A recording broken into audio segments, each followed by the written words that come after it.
Well, you can make science, technology, and math fun for your kids through a summer reading program. Just ask Dr. Jennifer Turner of the University of Maryland. She joins us in studio tonight for some summer reading recommendations. Thank you, Dr. Turner, for being with us. Thank you so much for having me. Of course, of course. Well, my first question with summer reading, should kids have a specific list or should they just read what's of interest to them?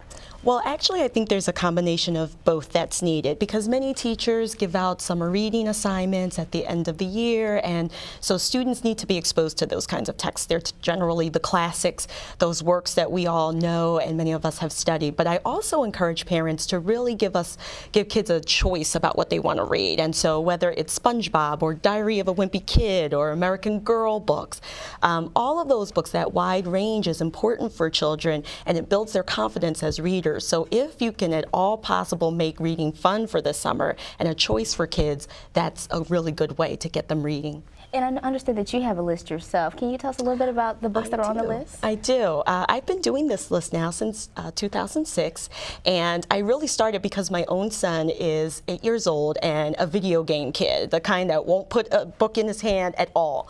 And so this year's is around science, technology, and math, this list, because those are really important concepts that kids are learning in school. And with these books, there comes two advantages. One is that kids are practicing those comprehension skills and reading skills that we need them to keep up so that when September comes, they are already ready to hit the ground running.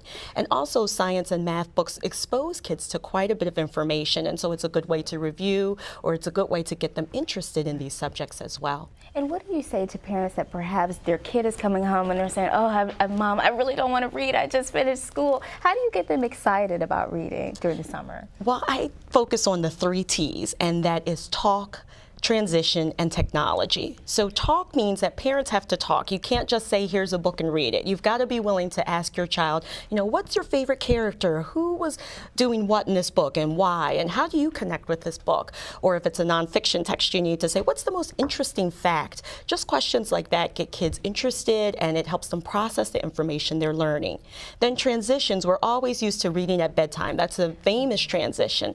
But there's many others, like going to the pool or waiting at a dentist's office, where kids can give kids books and expose them to the science, technology, and math books that I have on my list as a way to get them interested in those books as well. And then finally, just technology. Don't fight it, join it. There are so many great sites where parents can put their kids on and feel comfortable that the content is appropriate and that they're learning as well. All right, well, that's excellent advice. Well, thank you, Dr. Turner, so much for shopping by with us. We appreciate that.